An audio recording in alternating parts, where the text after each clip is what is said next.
So let us all bow down our heads and let us pray. Hallelujah. We praise you, Lord. We thank you for this opportunity again, Lord, that you will be blessed by your own words. Lord, be lifted up, Lord. I humble myself, Lord, that your name be lifted up, Lord. Use only my mouth as an instrument for your message to be released to your people. Speak to your people, Lord God. We are listening.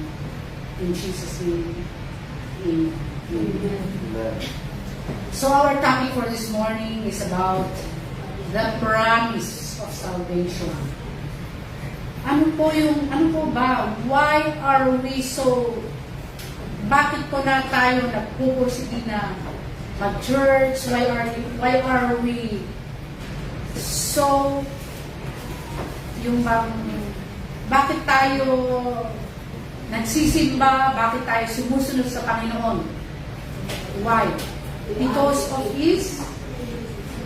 the promise of salvation. Amen? Yung salvation kasi we live in this world na it's all temporary. We are not citizens in this world. We are citizens of heaven.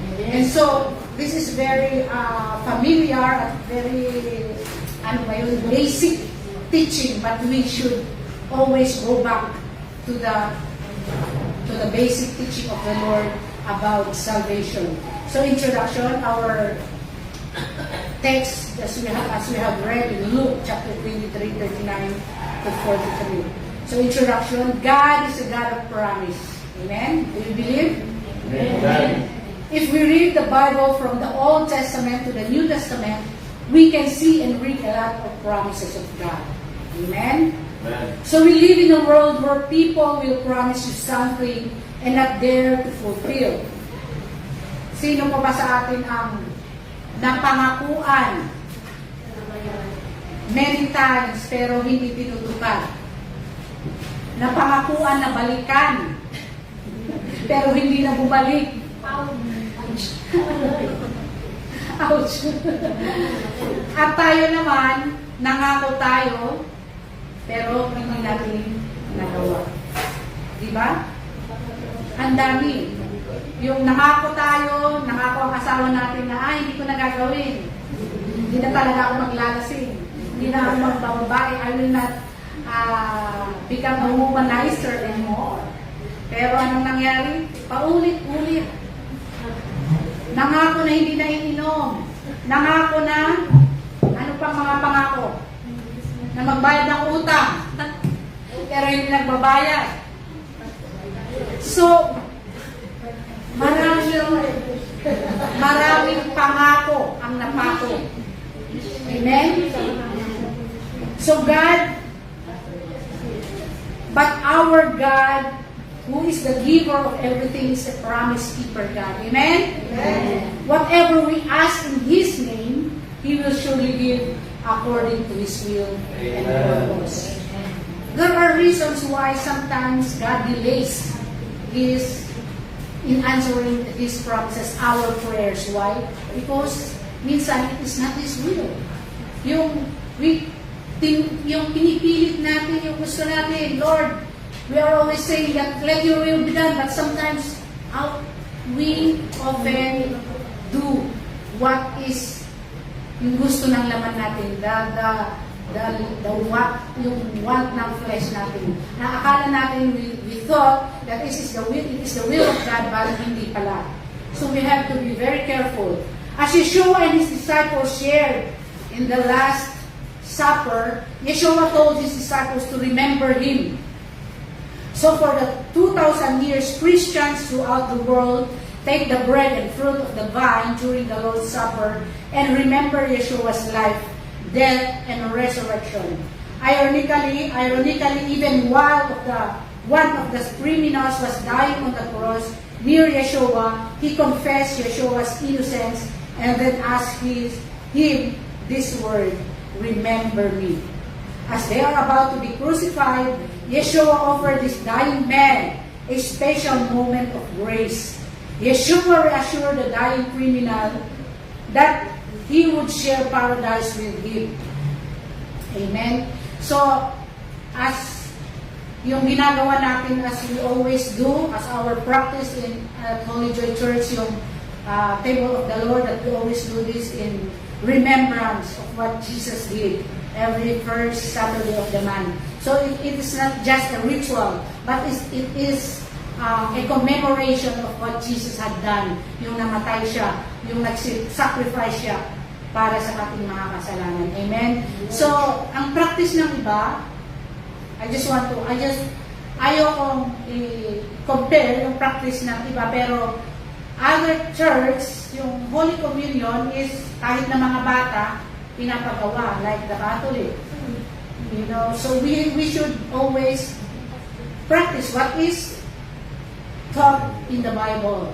Like, yung kapag alam na natin kung ano ang mali, when we know what is right and wrong, and we receive Yeshua as our Lord and Savior and gone to baptism, then we have the right to participate in the Lord's Supper. Kaya po, every time that we do the Lord's Supper, we let those who are not yet baptized to sit down. And kasi this is banal na ginagawa natin. This is holy. This is anong tawag doon?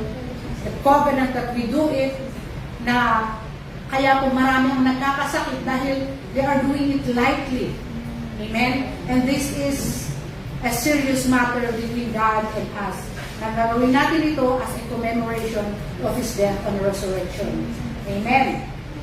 Yeshua will also remember our confession of faith, our deeds of kindness done in His name, and our faithfulness to the Father.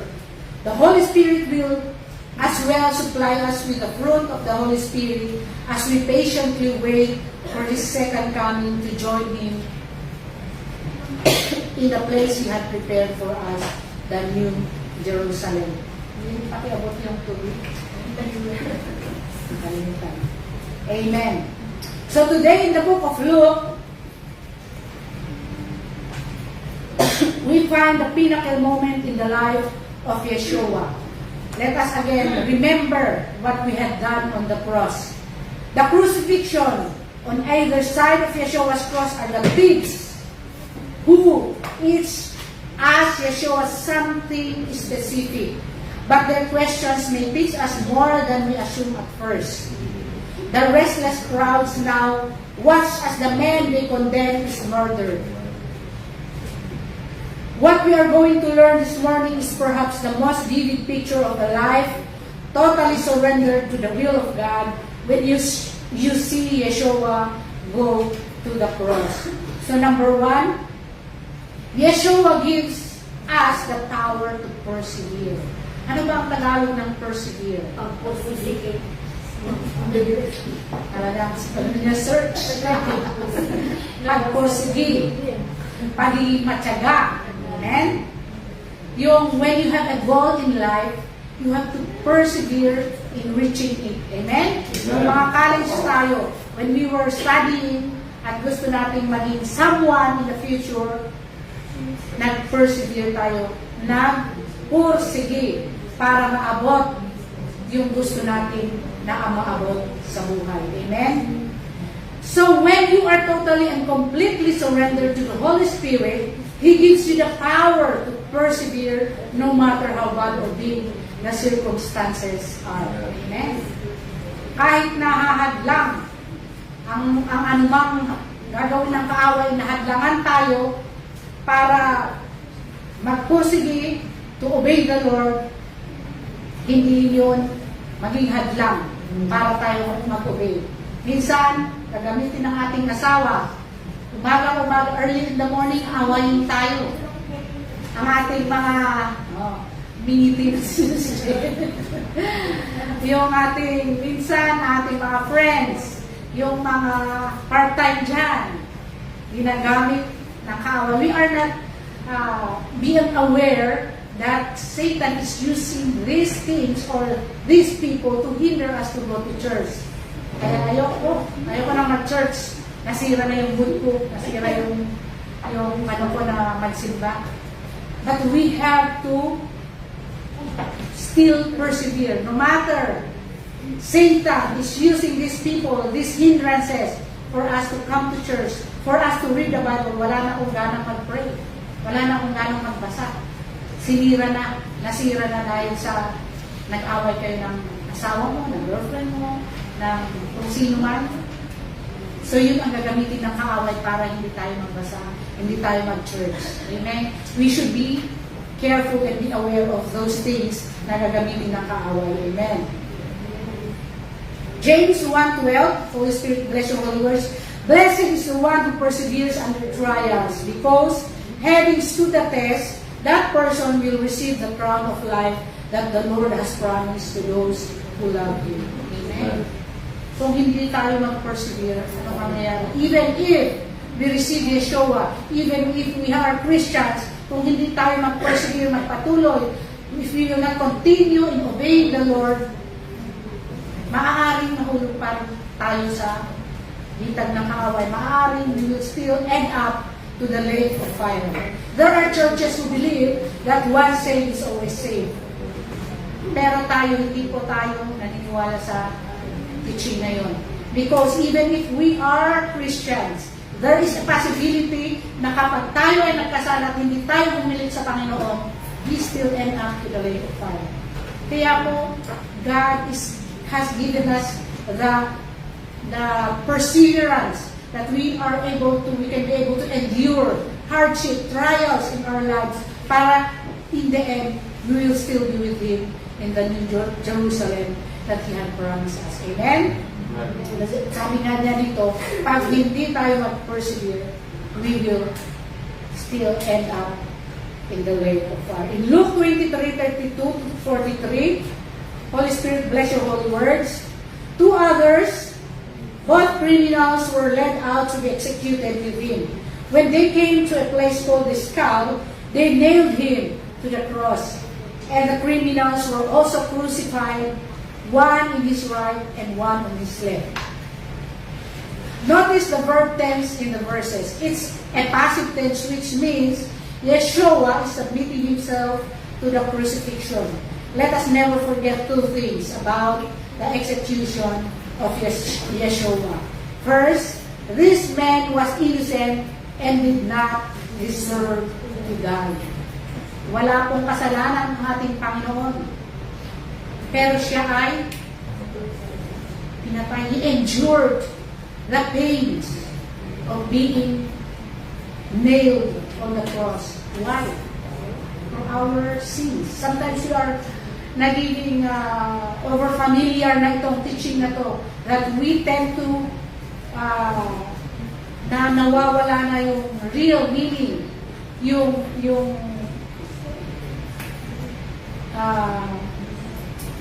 sense, nawawala na yung sense ng ginawa ng Panginoon dahil, alam ko yan, namatay ang ating Panginoon. But what is our response? Ano ba yung ginagawa natin as a response to what He did for us? Still, patuloy pa rin tayo nagkakasala. Still, patuloy pa rin tayo na sinasaktan natin ng Panginoon through our sins. By doing the same sins that we are doing. Where is the essence of what Jesus did? We are already, nakakalimutan natin that Jesus died for our sins, and we have to also do our part to obey the Lord. To stop sinning, to depart from what the world is doing. Amen? Secondly, He had the power to stop this at any moment, but He didn't. When Yeshua was crucified, He is still God. Powerful siya. He can stop those people to do that, pero hindi niya ginawa. Why? Dahil if He stopped these people, then wala nang nagbayad sa ating kasalanan. Hindi na sana tayo ligtas. Amen? Amen. He persevered, He endured the cross just to save us. Para sa iyo at ang aking kasalanan. Amen? Luke records for us that though He had the power to do it, and though he didn't deserve to die, Yeshua submitted to this form of execution. He was willing to endure it. He was willing to go through the suffering. Amen? Amen. These two criminals on his right and left side deserves to die as a punishment of their sins, but not Yeshua. Amen. He was sinless. Amen. He did nothing wrong against the law or against anyone, but they crucified him. Dito ba napakasakit? Why? To pay the penalty for our sins. He died in order that salvation will be served to you and me. Amen. Church, I want everyone in this room to hear that the same power that Yeshua had, the ability to suffer on the cross, is available to you and me. Sometimes, we did not even being persecuted with this kind of persecution. Hindi tayo, we did not even experience this kind of persecution, pero minsan, bumibitaw na tayo sa Panginoon. Nakantsawan lang tayo ng, pag ini-invite tayo na uminom or mag-disco, aba, ayaw mo na, iba na talaga ang ano. Puro ka na hallelujah, iba na yung circle of friends mo. Ayaw mo nang sumama sa amin, ano ba ang nakain mo? Tapos, ayaw na natin. Because we don't want to be, ayaw tayong may suto, ayaw tayong makantsawan, then ang tendency is you join them. Pero, dapat natin gawin? We have to stand on our faith. Isipin lagi natin yung ginawa ng Panginoon para sa atin. Amen? He has given us the power to endure trials, hardship, and suffering because of our faith in Yeshua. Let us not become weary, but let us hold on to what Yeshua has promised in us. In Matthew 24:13, Holy Spirit, bless your holy words, but the one who perseveres to the end will be saved. The one who perseveres hanggang sa huli will be saved. Amen. So if we don't persevere, sorry po, we will still end in the lake of fire where Satan will be torturing us day and night. Number 2, Yeshua gives grace to forgive. I know it's difficult to forgive. It's not easy. Amen? Lalo na po kapag napakalalim na yung pain na dinulot ng tao sa'yo. Yung paulit-ulit, yung they are doing the same thing na nakakasakit sa'yo. It's hard. It's difficult to forgive. It's not easy to release forgiveness. Amen? Agree po ba tayo? Amen. Sino po ba, meron po ba dito yung nasaktan ng sobra-sobra? Amen. Amen. Lahat siguro natin, naranasan natin nasaktan. And it's not that easy to forgive. As parents, kung sinaktan ng ating mga anak, naku,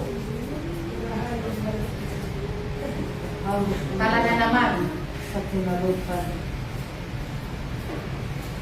gawin mo lang lahat, saktan mo ang lahat, huwag lang ang anak ko dahil maghalo at balat sa sila. Ano? Sinalupan. Amen? Mahirap po ang mag-forgive. Pero ano ang ginawa ng Panginoon sa atin? Even if we keep on sinning, ano ang ginawa niya? Pinabayaan ba tayo? In fact, He died for our sins. One of the things that the cross Yeshua teaches us is that it gives the power to persevere, but He also gives us the ability to forgive. Yeshua forgives even while they're nailing Him on the cross. Sabi niya sa Luke 23:34, Holy Spirit, bless your holy words. Jesus said, Father, forgive them, for they don't know what they are doing. Amen. Did we ever say this to the one who gave us faith? Father, forgive him or forgive her. Hindi niya alam ang kanyang ginagawa. Hindi. Sabihin mo, ako, maputulan ka sana naman. Mag-curse pa tayo. Madapa ka sana, makarma ka sana. Ito yung mga sinasabi natin. Amen? Mahirap po ang mag-forgive, ba? Anong ginawa ng Panginoon? While they are nailing Him on the cross, can you just imagine? Sabi niya, patawarin mo sila, Ama. Forgive them, for they do not know what they are doing. Can we imagine the love of God to these people, sinners like you and me? That even if many times we hurt Him by doing sins from time to time, palagi tayo nagkakasala pero minahal at pinapatawad pa rin tayo ng Panginoon. Amen? Amen. Who is them that Yeshua is referring to here? Sino ba sila? Is He talking about the Roman soldiers that are nailing Him to the cross? Is He describing the Jewish leaders who orchestrated the trial to make sure that He's going to die? Is He talking about the crowds that are mocking Him? Yes. It says that the very man who crucified Him, Yeshua, is asking His Father in heaven not to hold this against them. Amen. That is how Yeshua HaMashiach loved us. What about us? Do we love God? Amen. That is the question. Are we showing, how do we show Him our love? And our obedience. Na kahit na mahirap mag-obey, it's difficult to obey, but we have to, as a response to what He had done for us. Amen? Pero sa mga nagkasala sa atin minsan, isa na lang. Bantay ka lang. Isa lang, ha? Out of the kulambo ka na talaga. Balot-balot ka na. Amen? Sabi niya, we have to forgive our enemies 70 times 7. Baka bilangin niyo yung 7 times nga lang eh. 70 times 7 is, ibig sabihin, walang hanggang na pagpapatawad. Pero ewan lang. Diba? Pag 5 times na nagkasala yung tao sa atin, last mo na talaga to, block na talaga kita. Wala nang warning, block na agad yan. Amen? Pero binablock pa tayo ng Panginoon? Is God blocking us when we sin? No. Yun po yung isipin natin. Never did God block us when even if we are nandun na tayo sa pinaka-peak ng kasalanan na nag-enjoy ka. Nalulungkot lang siya pag nakikita niya yung anak ko. Nagulog na naman. Yung anak ko, sumama na naman sa mga Amen? We always make Him sad whenever we sin. In the book of Acts, the very first person who is killed for being a Christian is the man by the name of Stephen. Alam po ba natin yung story of Stephen? When Stephen was being stoned to death, he uttered the same words that Yeshua uttered. Father, forgive them, for they don't know what they are doing. We didn't even experience being stoned because of our faith. Siguro, wala na. No, pag yung binato na tayo, pag nag-pitch tayo, naku, takbo, 100 meter gas. Kahit na hindi tayo makatakbo, bigla ka nun, lumakas. Amen? Pero si Stephen, sabi niya rin, patawarin mo sila Panginoon. And then, namatay siya. He submits his spirit to the Lord. Mga kapatid, I know that it's not easy to be a Christian, to obey God. But sometimes, yung mga slight lang na trial sa ating buhay, nag-give up na tayo. Ayaw ko na magsimba. Pray ako ng pray ng magandang trabaho, hindi naman ako binibigyan. Pray ako ng pray ng makakasama sa buhay. Hanggang ngayon, single pa ako. Amen? Don't give up. Persevere. Keep on praying. Amen? Amen. God has His own time in giving the right man for us. Amen. Amen. Hallelujah. I want us to understand what Yeshua is really saying here.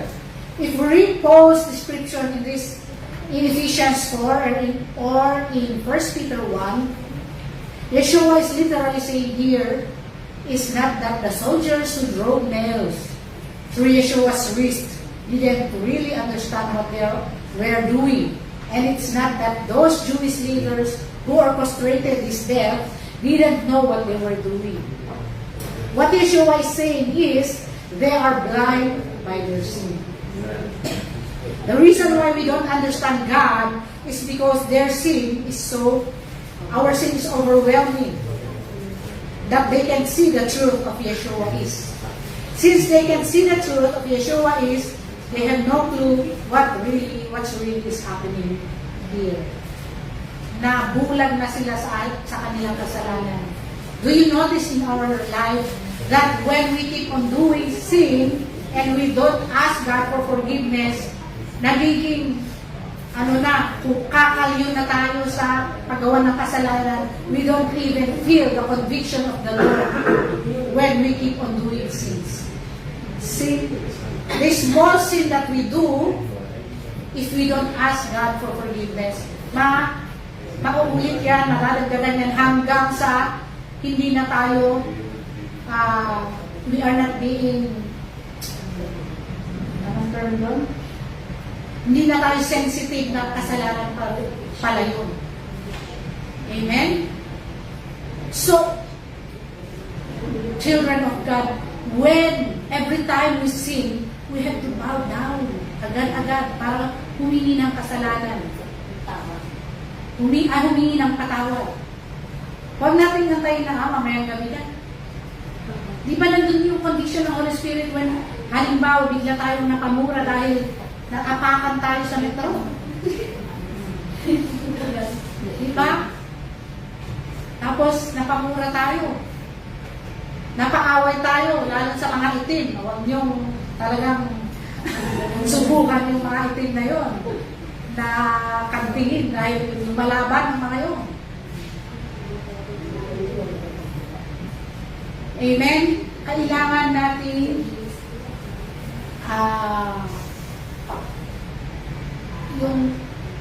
kailangan natin i-apply pa rin yung fruit of the Holy Spirit in our lives. Ilagay mo sa Kristiyano pala ako.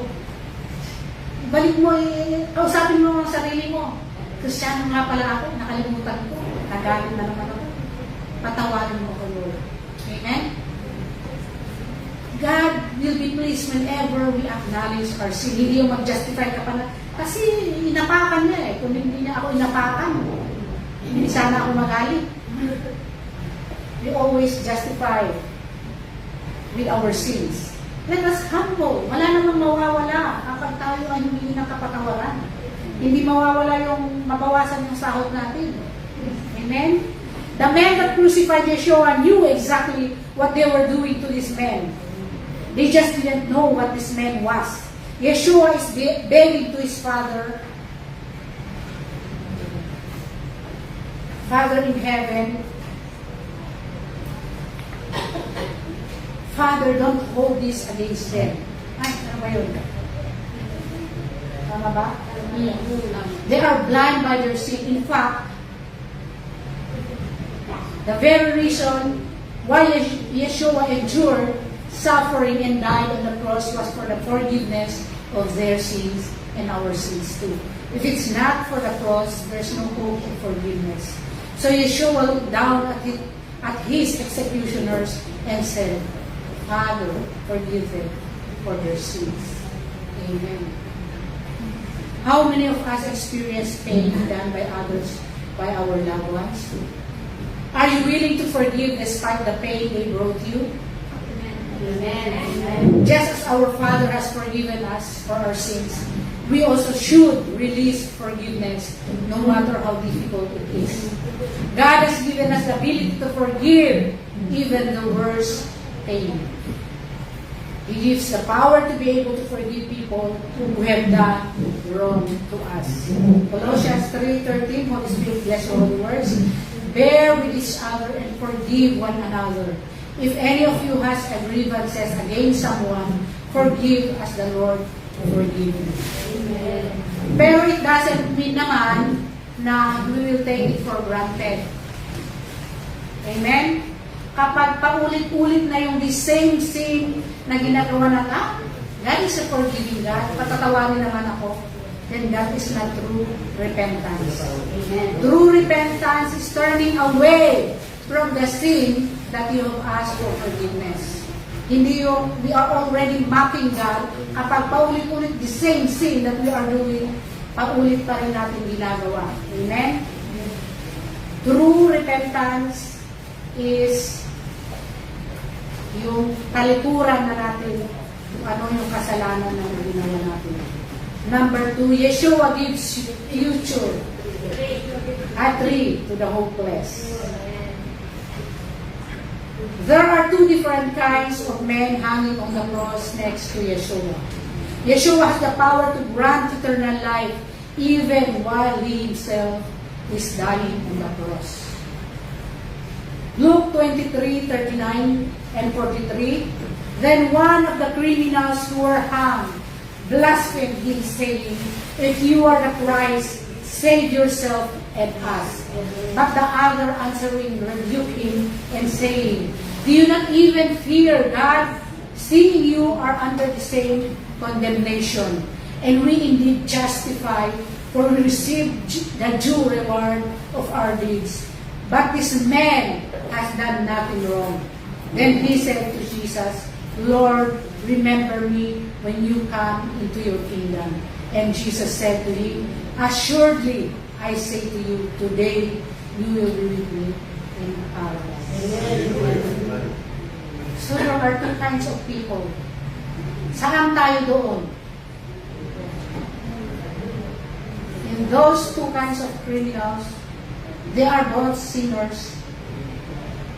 Are we the first criminal who mocked Yeshua?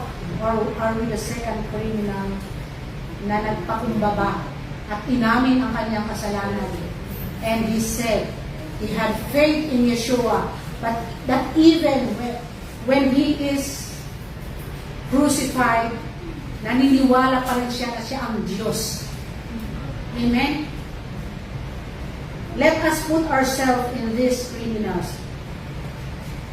Siguro if we are one of the criminals and we see these men that they are crucified na walang ginagawa, there is a tendency na, kung talagang Diyos ka, di ba?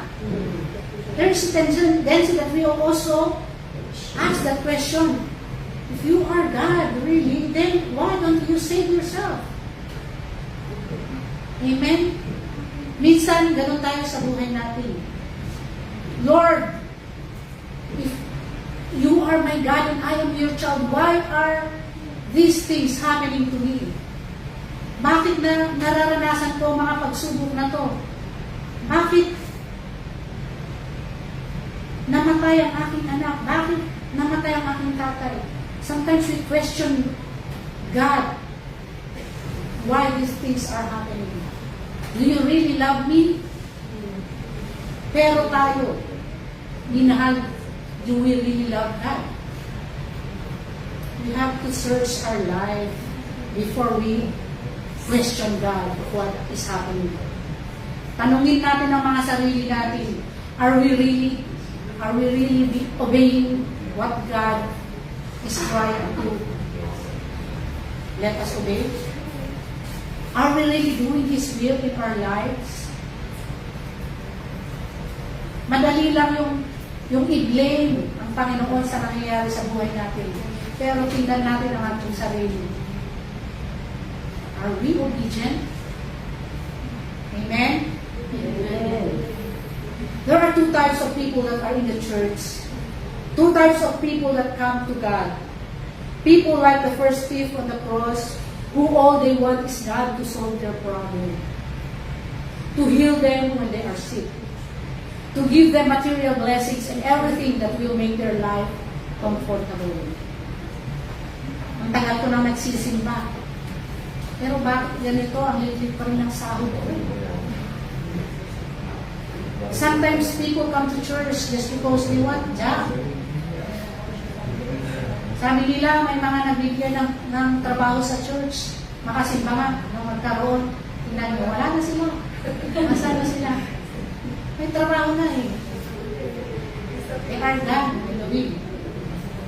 Saka na uli sila babalik pag natanggal sila sa trabaho.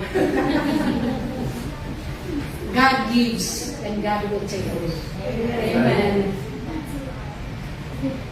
Kapag nakita ng Panginoon, lalo na sa atin nakilala natin ng Panginoon, tapos pinapriority pa rin natin yung ating mga trabaho, pwede niyang tanggalin yan. Ito pala yung God will allow na matanggal ka sa trabaho kung yun ang priority natin sa buhay.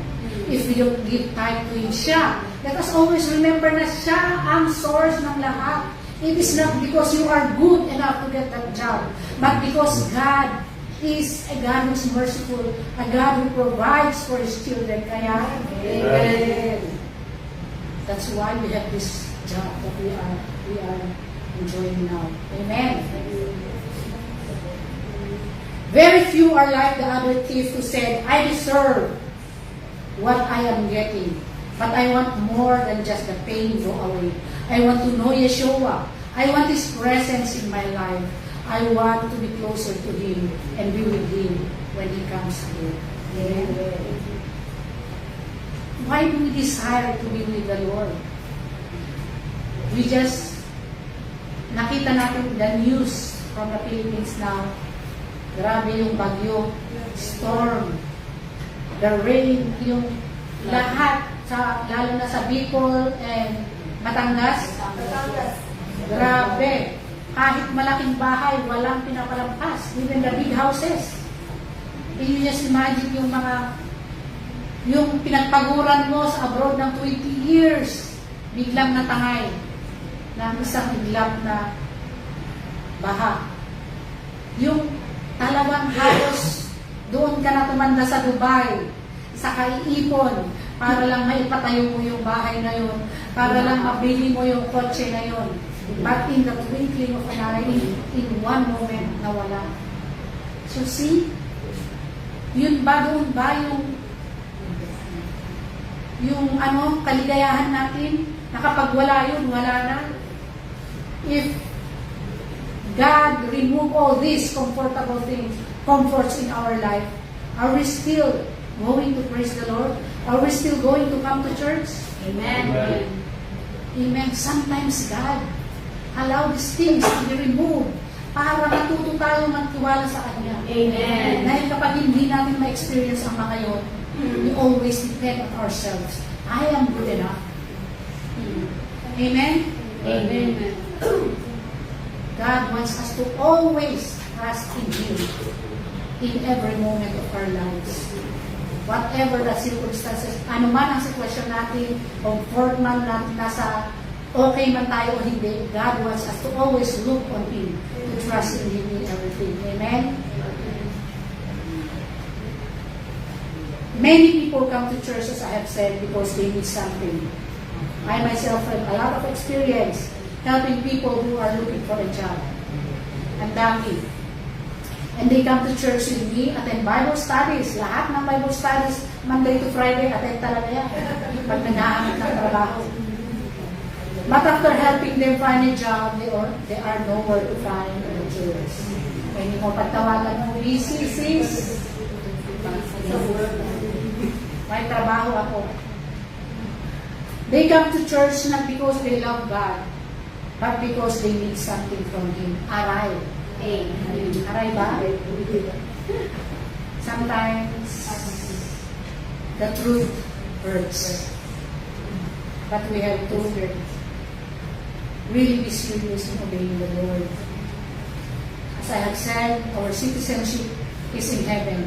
Let us persevere in Kung yung ibang tao, nagpupursige sila para magkaroon ng US citizen, na maging US citizen, Canadian citizen.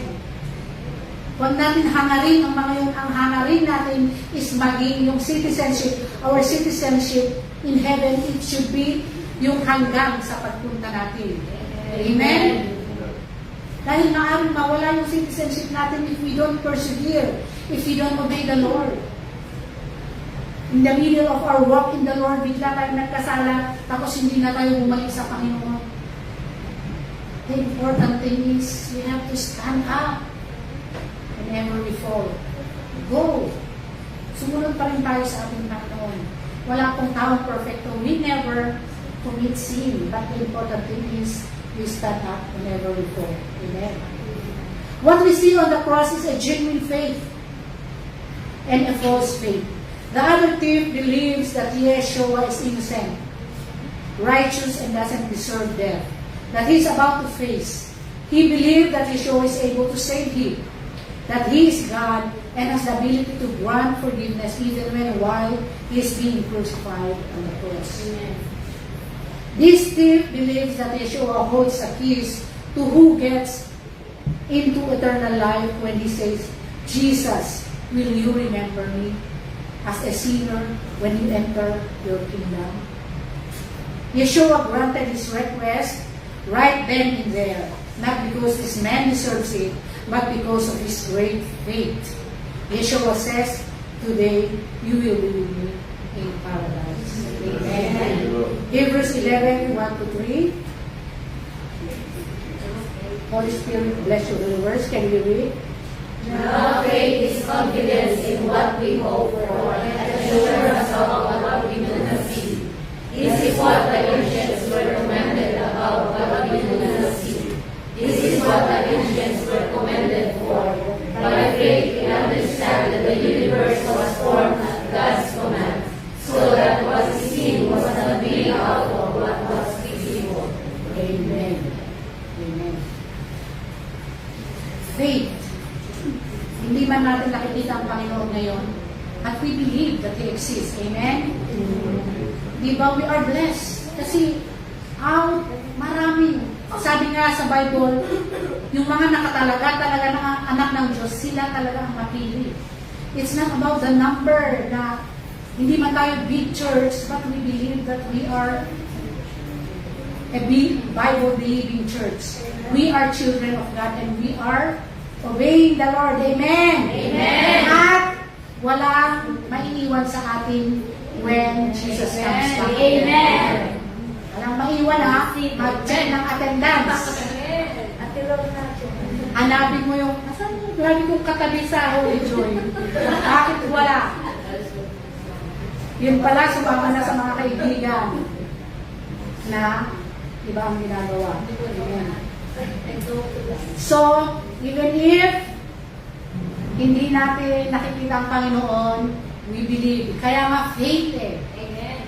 Hindi natin nakikita, but we believe that God is there. That His presence is with us right now. And He is with us right now. Amen. Number 4, and that's the promise of salvation. This is the reason why. Bakit tayo nagpupursige na magsimba? Bakit tayo nagpupursige na mag-obey kay God? Because of the salvation that He has promised us. Life is temporary. Sandali lang ang buhay natin. We are blessed if we will reach 80, 90, 100 years in our life. Pero parang ayoko naman na gano'n. But we don't know when life will end. Meron nga 7 years old na mamatay na. Meron 5. Meron baby pa lang na mamatay na. Hindi natin alam bukas. God will get one of us. Hindi naman sana. Pero, yun nga ang gusto kong what I am trying to tell us is yun yung reason why we are persevering in obeying the Lord, because of the promise of salvation. That when we die on this earth, we are assured that we will be with the Lord. Amen. Dalawa lang yung citizenship natin. Citizen of heaven or citizen in hell. Siyempre, sino ba naman ang gusto ng maging citizen sa hell? Nakasama mo yung diablo na you will be tortured day and night. Wala pong pahinga. Pag namatay tayo dito sa ibabaw ng mundo, makakalimutan nila yung mga ginawa natin. Ililibing tayo, mawala na, pero yung second life na pupuntahan natin, yun yung dapat nating paghandaan. Yung spirit natin, yung kaluluwa natin na mapunta sa impyerno pag hindi tayo sumunod, yun yung paghandaan natin. Huwag natin masyadong paghandaan yung mga material na bagay. Tingnan nyo, nawala. Ang daming mga baha na meron yung isang video, umiiyak siya kasi yung kotse niya, tinatangay na talaga. Di ba masakit din dahil pinaghirapan niya yun. Pero kaya nga dapat yung paghandaan natin is when we die, we are going to be citizens of heaven. We are going to meet the Lord in the New Jerusalem that He had promised us. Amen. What a wonderful promise Yeshua gives to the believing thief.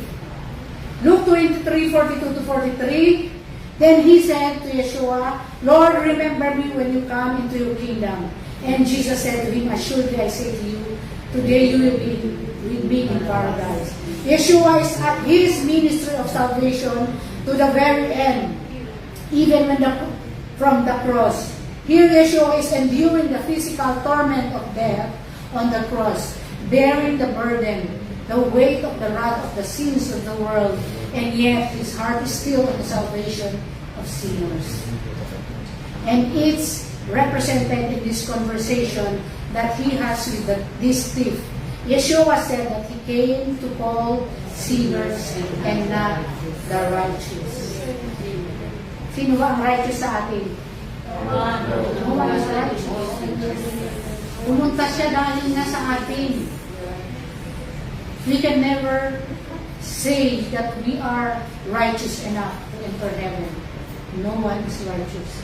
Because of the blood of Jesus that was shed on the cross, that's why the righteousness of Christ is in us. Amen. Luke 5:32, I have not come to call the righteous, but rather to call sinners to repentance. We see even here from the cross, while Yeshua is doing the work which provides the basis of salvation for all who trust in Him, He is also focused in this thief who desperately needs to hear His word of assurance and blessing. Yeshua saves and He does not work even on the cross. Where is the end? Nawawala. Bakit wala?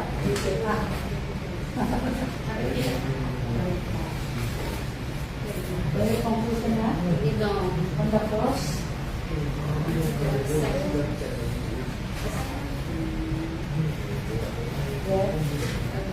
Hebrews 7, pakibasa. Therefore, He is able to save completely those who come to God through Him, because He always lives to intercede for them. Hallelujah.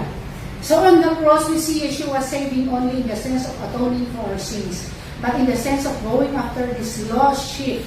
That is how big Yeshua's love for us, even if we are sinners.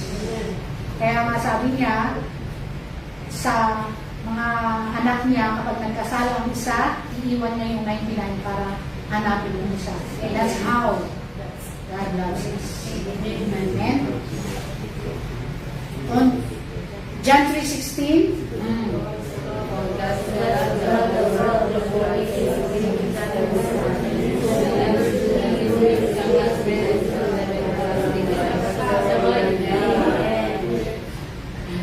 Hindi ba yata memoryado?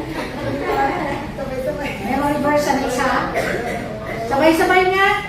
John 3:16. For God so loved the world that He gave His only begotten Son, that whoever believes in Him shall not perish but have everlasting life. Perfect. Dahil binasa. Okay, let us all recite 7 times. Oh my soul, have faith in Yeshua. O my soul, have faith in Yeshua. O my soul, have faith in Yeshua. O my soul, have faith in Yeshua. O my soul, have faith in Yeshua. O my soul, have faith in Yeshua. O my soul, have faith in Yeshua. O my soul, have faith in Yeshua. Amen. Conclusion. The thief isn't saved because of his works, deeds, or effort. Even if he wanted to do a good work, he wouldn't have been able because his hands and feet are nailed to the cross. All he had to face for the judgment of God was the promise of Yeshua. And that was enough for him. And it is enough for you and me. When you stand before God's holiness and perfection to be judged, there is nothing you can offer. No excuse, no self-justification, no good work, nothing. You have nothing except the promise of Yeshua. And again, that is enough. Just have faith and believe. Yeshua says to his condemned criminal, truly today you will be with me in paradise. Yeshua says the same. Truly will be with me in paradise. May the peace of God, which surpasses all understanding, will guard your hearts and your mind in Christ Jesus. Amen. Let us pray. Hallelujah, Heavenly Father. We thank you, Lord, for your words this morning. Lord, alam ko namin, Panginoon, na ikaw ay nag-sacrifice para sa amin. You have shed your blood. You have endured the pain just to save you, your children right now. Nakikita mo po, Panginoon, ang iyong mga anak. Lord, alam mo ang bawat weaknesses ng iyong mga anak. You know our weaknesses. You know where we are weak, O Lord God. Lord, strengthen us. May your strength be our strength to be able to endure whatever trials that comes into our lives. Help us to persevere in obeying you, Panginoon. Help us, O Lord, to be able to run the race that you have marked out for us until you will come again. Lord, thank you. I declare blessing upon blessing for all your children right now. You receive, you have blessed your neighbors. I declare, O Lord God, blessing upon blessing to their families, O Lord God. Lord, I pray that you protect our families in the Philippines, O Lord. Amen. And we believe, Lord, that as you are with us, O Lord, you will also be with our families. Amen. Thank you, Lord. We bless your holy name. In the mighty name of our Lord, Yeshua, I'm saying, Amen.